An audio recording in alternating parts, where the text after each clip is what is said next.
સૌથી પહેલા તો જે આ ટીમ છે એને ખૂબ ખૂબ અભિનંદન આપવા માંગુ છું.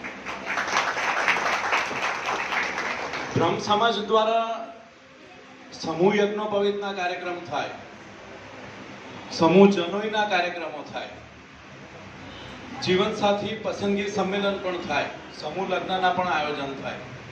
પણ કદાચ જો હું ખોટો ન હોઉં તો આ પહેલો કાર્યક્રમ એવો છે કે જેની અંદર ભૂદેવો દ્વારા આર્થિક ઉપાર્જનનો કોઈ કાર્યક્રમ થયો હોય એવો વડોદરાની અંદર કદાચ આ પહેલો કાર્યક્રમ છે.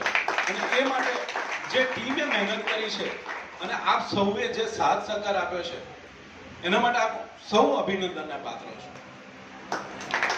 હવે આપણે જાણીએ છીએ કે બ્રાહ્મણ એટલે શું? બ્રાહ્મણ એટલે બ્રહ્માના મુખમાંથી ઉત્પન્ન થયેલ, બ્રહ્મને જાણનાર એ ભૂદેવ. આજે ઘણી બધી વાર્તાઓમાં એવું કહેવાતું હતું કે એક નિર્ધન બ્રાહ્મણ હતો, પણ ક્યારે કોઈ અભણ બ્રાહ્મણ હતો એવી વાર્તા નથી આવી. કેમ? એટલા માટે કે પરાપૂર્વથી આપણા જે પૂર્વજો હતા એમણે વિદ્યાદાનને મહાન સમજ્યા છે.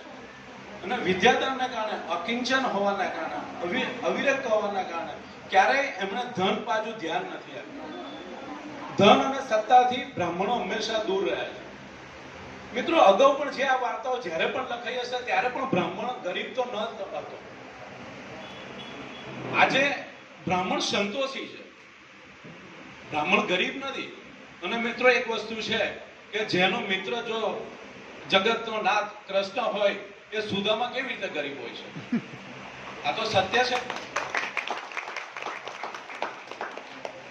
અને આજે જુઓ, ઘણા બધા ભારતની સંસ્કૃતિની અંદર, ભારતના વિકાસની અંદર પરાપૂર્વથી બ્રાહ્મણો જ સતત અગ્રસર રહ્યા છે.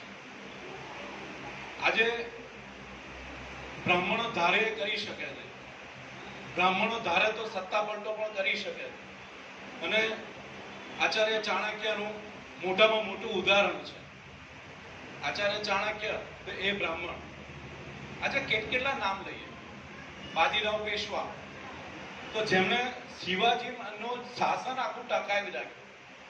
આજે ઘણા કયા બ્રાહ્મણ આપણે ભૂલી શકીએ? મિત્રો, આજના આ જે બીકેબીએન ગ્રુપે જે આ હિંમત જે શરૂઆત કરી છે એ ખૂબ જ ધન્યવાદને પાત્ર છે. આજે આપણે સૌ એક વસ્તુ વિચારવાની જરૂર છે કે આપણે કહીએ છીએ કે સમાજે મારા માટે શું કર્યું, પણ આપણે સમાજ માટે શું કર્યું? આજે ઘણી બધા આપણા બ્રહ્મ સમાજની અંદર જવાનું થાય છે તો આપણા બ્રહ્મ સમાજની અંદર આર્થિક વ્યવસ્થાનો પ્રશ્ન ઘણી બધી વખત ઉપસ્થિત થતા હોય છે કાર્યક્રમોના આયોજન માટે. આપણે ઘેર કોઈ પ્રસંગ હોય, આપણે ઘેર કોઈની વર્ષગાંઠ હોય તો આપણે હોટલની અંદર જઈને 2000 5000 રૂપિયા ખર્ચી શકીએ છીએ, પણ આપણે આપણા સમાજ માટે 200 રૂપિયા 500 રૂપિયા 1000 રૂપિયા 2000 રૂપિયા કેમ ના આપીએ?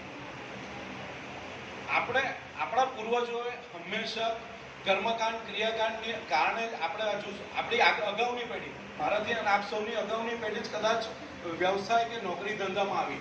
બાકી એ સિવાયની આપણી અગાઉની પેઢી તો કર્મકાંડને એની અંદર જ હતા. એટલે કદાચ આપણે આર્થિક સક્ષમ નતા, પણ હવે તો આપણે આર્થિક સક્ષમ છીએ. આપણે સૌ આર્થિક સક્ષમ છીએ, તો આપણે આપણા સમાજને મદદરૂપ થવું જોઈએ એવું આપ સૌને નથી લાગતું? મિત્રો, સમાજે આપણને શું આપ્યું એના કરતા આપણે સમાજને શું આપ્યું? જો સમાજ આગળ આવશે ને તો આપણે આપવા આગળ આવવાના છે.